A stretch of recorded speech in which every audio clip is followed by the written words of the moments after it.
माया ये संपूर्ण सृष्टि रचे हैं, काल इस संपूर्ण सृष्टि का परिवर्तन करके नाश कर रहा है। यहां के मनुष्य इसी सृष्टि के चक्र में फंसे हुए, इनसे प्यार मत करो, फंस जाओगे। सब झूठे, ये शरीर झूठा तो शरीर का संबंध झूठा, किसी भी क्षण शरीर छूट सकता है। ये प्यार लायक नहीं है, इसका सदुपयोग कर लो, संबंधों में भगवत भाव कर लो और अपने शरीर से सबकी सेवा का भाव, सत्कर्मों का भाव। अगर हम सत्कर्म नहीं किए, सबकी सेवा का भाव नहीं किया, तो यह शरीर झूठा कुछ ही समय में छूट जाएगा। ये तुम्हारे काम में नहीं आया, तुम्हारा काम बनने के लिए मानव देह मिला था। बोले दुख सुख सब विधि सहिए, चाहे जैसा दुख सुख आवे उसको सहना सीखो। जो सहनशील है उसके हृदय में भगवदानंद स्फुरित होने लगता है। पूरी गीता जी इस बात की साक्षी है, महात्मा जन साक्षी हैं। जो जितना सहन कर गया उतना उच्च कोटि का महापुरुष हो गया। व्यास निराश भयो तो हारि को बल। जो माया प्रपंच से, जगत के लोगों से, जगत के भोगों से, जगत के पदों से आशा छोड़ दी है, निराश हो गया है। आशा ही परमम दुखम नैराश्यम परमम सुखम। बोले उसके हृदय में हरि का बल जागृत हो जाता है। हरि अगाध ज्ञान संपन्न, अगाध प्रेम समुद्र, अगाध बल समुद्र, उसके हृदय में अब क्या कमी रह जाएगी। समझिए, सुनेरी मैंने निर्बल के बलराम। जो निर्बल हो गया उसका बल भगवत बल हो जाता है। जो माया के द्वारा रचे प्रपंच से निराश होकर भगवान की आशा कर लेता है, उसके हृदय में हरि बल प्रकट हो जाता है। तब साचो सुख लहिए, तब जिसे सुख कहते हैं, सच्चिदानंद सुख, तब तुम्हारे हृदय में प्रकट होगा। तो ऐसे ही काल जाए जो बीती। नाम चल रहा है या वाणी, दो को पकड़ो। नाम वाणी जहां श्याम श्यामा तहां, नाम वाणी सुनत श्याम श्यामा सुबस, नाम वाणी निकट श्याम श्यामा प्रगट, स्पष्ट वर्णन है। साधन के लिए भटकने की जरूरत नहीं। बहुत प्रबल महामहिमा में ये दो बातें कही है। सेवक शरण सदा रहे अनत नहीं विश्राम, वाणी श्री हरिवंश की कई हरिवंश ही नाम। यदि आपने कंठस्थ कर लिया चतुरासी जी, तो अब तुम्हारा कंठ कभी यमदूतों की फांसी स्पर्श नहीं कर पाएगी। तुम्हारा कंठ इतना सामर्थ्यशाली हो गया कि अब इसमें यम फांस नहीं बंधेगी। छुटी 84 भ्रमंते निर्खय जुगल किशोर। जब हम चतुरासी जी को याद कर लेते हैं तो चतुरासी जी पर हमारा अधिकार हो जाता है। कभी भी इसमें पवित्रता पवित्रता कभी वेद नहीं। लीला गायन में आप जैसे शौचालय में बैठे हुए अंदर से पद चल रहा है, हाँ, कोई निषेध नहीं। आपको ऐसा लगा हमारा शरीर अपवित्र है, चतुरासी जी गा रहे हैं। भगवान नाम, राधा नाम और प्रभु की लीला गायन जो पदों में, ये महामहिम है। ये बाहर भीतर से सब पावन कर देते हैं, इनके लिए नहीं। हाँ, मंत्र के लिए विधि है कि आप अपवित्र दशा में मंत्र ना जप करें, नाम जप करें।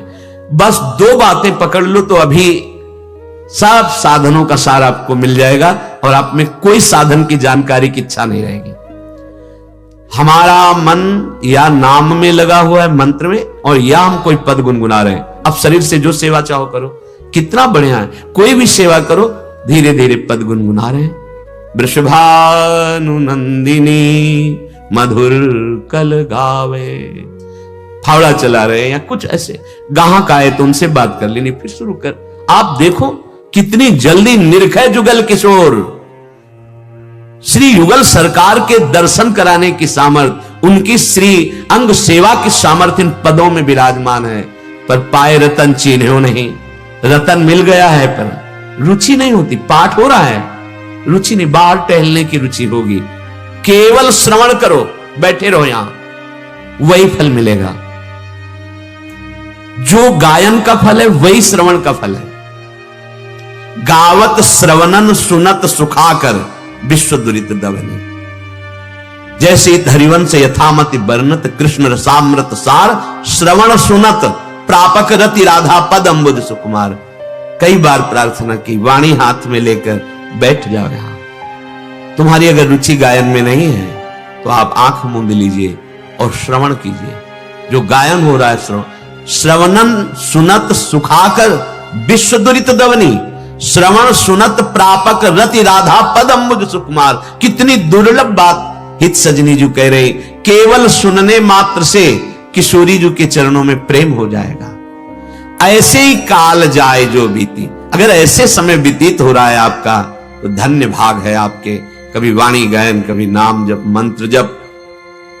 विमद विमत्सर चरण शरण हुए विषय जाय जो जीती। विषयों पर विजय क्यों प्राप्त नहीं हो पा रही? जानने पर भी कि हमें नहीं करना चाहिए। हम मद युक्त हैं, कोई अहंकार है हमारे अंदर। पूज्य भाई जी महाराज से किसी अच्छे साधक ने प्रश्न किया था कि बहुत अच्छी साधना करने पर भी हम क्यों भ्रष्ट हो रहे हैं? भाई जी ने दो बात कही थी। पहली बात, तुम्हारे अंदर अहंकार है। दूसरी बात, संत अवज्ञा है। तीसरा, सूत्र नहीं लागू होगा। जैसे आहार अशुद्धि है, वो हमारी बुद्धि को भ्रमित करने की चेष्टा करेगा पर हमें भ्रष्ट नहीं कर पाएगा। बुद्धि को भ्रमित करने की चेष्टा वो तो तत्कालिक होगा, लेकिन अगर अहंकार है और साधु अवज्ञा है, ये शास्त्र और गुरु वाक्य बिल्कुल अमोघ कवच हैं। यदि वैसे चला जाए तो कभी विक्षेप नहीं हो सकता। साधु अवज्ञा अर्थात शास्त्राज्ञा, गुरुजनों के वाक्य, इनका अगर उल्लंघन और अहंकार, तो फिर भगवान रक्षा नहीं करते। नहीं तो अगर खान पान या कोई ऐसा तत्कालिक कुसंग हो गया है तो अवश्य भगवान बचा लेते हैं। पूज्य भाई जी महाराज ने ऐसा उत्तर दिया। यहां कह रहे हैं कि विषय जाय जो जीती, विषय जो जीत जाता है, विषयों पर विजय प्राप्त कर, वो भगवत प्रेम को प्राप्त होता है। हम विषय क्यों नहीं जीत पाते?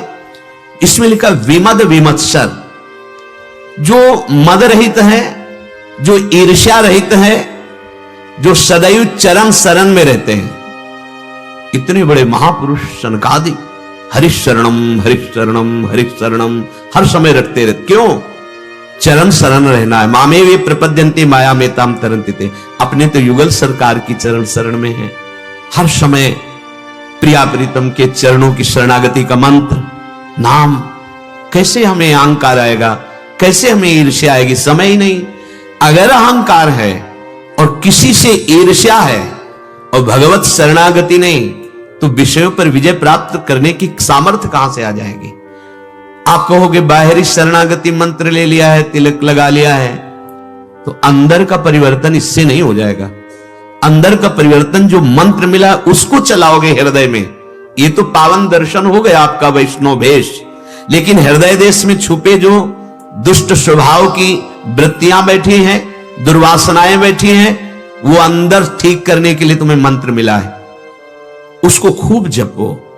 बार बार शरणागति मंत्र जपने से प्रिया प्रीतम के चरण झलकने लगते हैं और ये अनुभव होने लगता है कि मेरे धन है, गौर श्याम चरणारविंद यही मेरे परम धन है। अब ये आश्रय जब हुआ तो अहंकार कहां रह जाएगा, ईर्ष्या कहां रह जाएगी? तो वो हो जाता है विमद, मद रहित, विमत्सर, ईर्ष्या रहित। चरण शरण है, शरणागत है। अब विषय जाए सो जीती, वो विषयों पर विजय प्राप्त कर लेता है। नाचत गावत रास रेणु में तन छूटे जो प्रीति। ये रास भूमि है वृंदावन। इस रज में जिसका शरीर छूट गया, अहो भाग। क्या करें? जितना जीवन है, अगर आपको वृंदावन में आने को मिला या वृंदावन वास कर रहे हैं, देखो दूसरों की मत सुनो। जो इस भक्ति मार्ग को नहीं जानते हैं, अरे तो नाच रहे हैं, उपहास करते हैं, वो बेचारे हैं। अपने को ज्ञानी समझते हैं पर वो बेचारे हैं, नहीं समझते हैं। 64 अंग भक्ति के एक उसमें है नृत्य।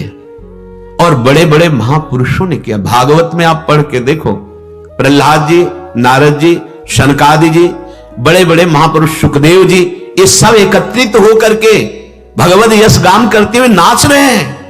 बीणा बजाकर नारद जी, करताल बजा, सुखदेव जी भावभंगियां प्रकट कर रहे हैं, सनकादि। इनसे बड़ा कोई ज्ञानी, महात्मा, त्यागी, बैरागी, प्रेमी होगा क्या?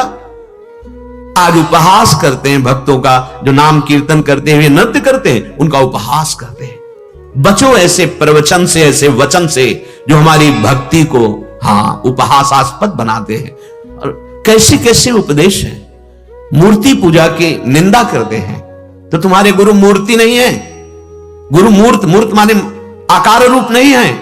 किससे तुमने ज्ञान प्राप्त किया? अव्यक्त से प्राप्त करके देखो। तुम किससे बोल रहे हो, किससे देख रहे हो, किससे सुना, किससे मनन किया? ये सब शरीर है, स्थूल सूक्ष्म कारण। केवल निंदा स्तुति करने वाला कभी ज्ञानी नहीं होता है, अज्ञानी ही होता है। 4 बातें शास्त्र की पढ़ ली, अरे हमारा स्वरूप ही निराकार है। लेकिन दिखाओ अनुभव करके, बिना आकार के आश्रय के आकार रूप में गुरुदेव बैठते हैं और आकार शब्द बोलते हैं, तब जाकर के वो चाहे ज्ञान मार्ग से चले, चाहे भक्ति मार्ग से, वो अपने इन आकारों का त्याग कर चिदानंद में पहुंचता है। मानी संख्या सवाल हल। मानी संख्या गुरु ब्रह्म, मानी संख्या ये मूर्तिमान ब्रह्म विग्रह रूप धारण किए हमारे लिए हैं। ये कैसा? जब कण कण में ब्रह्म है तो मूर्ति पूजा का निषेध कैसे करते हैं? बचो ऐसे शब्दों से। भगवान नाम, भगवत रूप, भगवत लीला, भगवत ध्यान, भगवत सेवा, कौन ऐसा महापुरुष हुआ सृष्टि में जो ना करता हो? सोचिए, भगवान का चरण धोवन हमारे लालजू महाराज का, महादेव जी सिर पर धारण किए गंगा रूप से आज भी त्रिभुवन को पावन कर रहे हैं। ऐसे प्रभु के भाव का निषेध करते हैं, प्रभु की श्री विग्रह की सेवा का निषेध करते हैं, और अपने गुरु को साष्टांग दंडवत करके, माला धारण करा के, हाथ जोड़कर उपदेश सुनो। वो कौन है? वो मूर्तिमान ब्रह्म निराकार रूप से बैठकर तुम्हें उपदेश दे रहा है, या साकार रूप से? बुद्धि काम नहीं कर रही।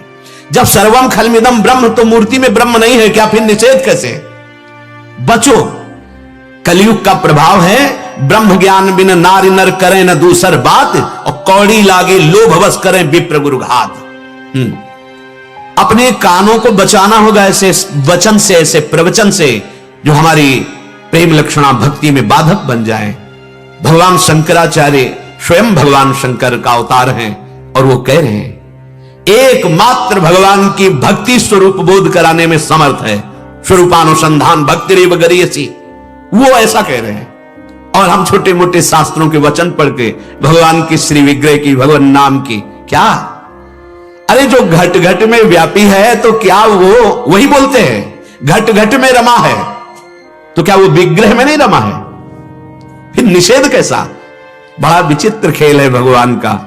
हम कुछ शास्त्रों के वाक्य पढ़ लिए, अनुभव कुछ किया नहीं, ऐसा बोलने लगते हैं। नहीं नहीं, बहुत सावधान। कोई भी महापुरुष जिसको भगवत अनुभव होता है, फिर उसकी दृष्टि में निषेध कुछ रह ही नहीं जाता। एकमात्र भगवदाकार वृत्ति, कहीं भी। प्रहलाद जी से बड़ा कोई ज्ञानी और महाभागवत हुआ? उनको यही अनुभव हो रहा है, आप में भगवान, तलवार में भगवान, जिससे मारना चाहते हो, जिस खंभे में बांधा है, इसमें भगवान निकल आए। भगवान नरसिंह वपु धारण करके खंभे से। कैसी हमारी मलिनता हो रही। नाचत गावत भगवान शिव नृत्य करते। जिस समय लालजू महाराज के चरणों का ध्यान होता है, मंदी कृत्य मुकुंद सुंदर पद द्वंद्वार विंदामल प्रेमानंद ममंद मिंदु तिलका द्युनमाद कंदम परम। इंदु तिलक अर्थात चंद्रशेखर भगवान शिव। जिस समय भगवान की चरण माधुरी प्रकट होती है, ध्येयम सदा परिभवन अभीष्ट दोहम तीर्थास्पदम शिव विरंच नृतम शरण्यम। बड़े बड़े ईश्वर कोटि के महापुरुष लालजू के चरणों का ध्यान करते, तो प्रेमानंद में ऐसे उन्मत्त हो जाते हैं कि तांडव करने लगते हैं। प्रेम में उन्मत्त होकर अखिल कोटि ब्रह्मांड नायकी श्री कृष्ण नृत्य करते हैं। प्रेम में उन्मत्त होकर प्रियाजू नृत्य करती है। प्रेम में उन्मत्त होकर उनके दास उनको रिझाते हैं। कैसे जानेंगे? केवल निंदा कर देना, उपहास कर देना सरल भाव है। उसकी जब परिणाम वृत्ति आएगी तो दुर्गति को झेल पाना बड़ा कठिन होता है। चले थे सतमार्ग में और पहुंच गए असत वृत्ति में। यह अंदर की वृत्ति का है। किसी की भी निंदा करना ये ज्ञान नहीं है, यह ज्ञान का लक्षण है। जब सब में मेरा ब्रह्म, चाहे हम आत्म भाव से, भगवत भाव से, फिर निंदा का कहां? बचो ऐसे लोगों से जो नाम रूप लीला धाम की अवहेलना करते। कोई भी ऐसा महाज्ञानी बताइए जो भगवान की आराधना के लिए निषेध करता हो, कोई भी ऐसा। भगवान शंकराचार्य जी स्वयं कह रहे हैं, सत्यपि भेदापगमे नाथ तवाहम नमाम कीनस्तम। ये बिल्कुल हृदय में चुभ गई बात, ऐसे गड़ गई बात। तभी बार बार चिंतन होने लगा, अरे जीवन का परम लक्ष्य तो भगवत प्रेम है। वो कहने मैं सत्य कहता हूं प्रभु, आप में हम में भेद नहीं है। ऐसे जैसे समुद्र तरंग में भेद नहीं। प्रभु समुद्र में अनंत तरंगे उठती, पर एक तरंग की ताकत नहीं कि समुद्र पैदा कर दे, समुद्र अनंत तरंगों को। ऐसे ही वो भगवान सच्चिदानंद अनंत ज्ञानियों का सृजन करता है।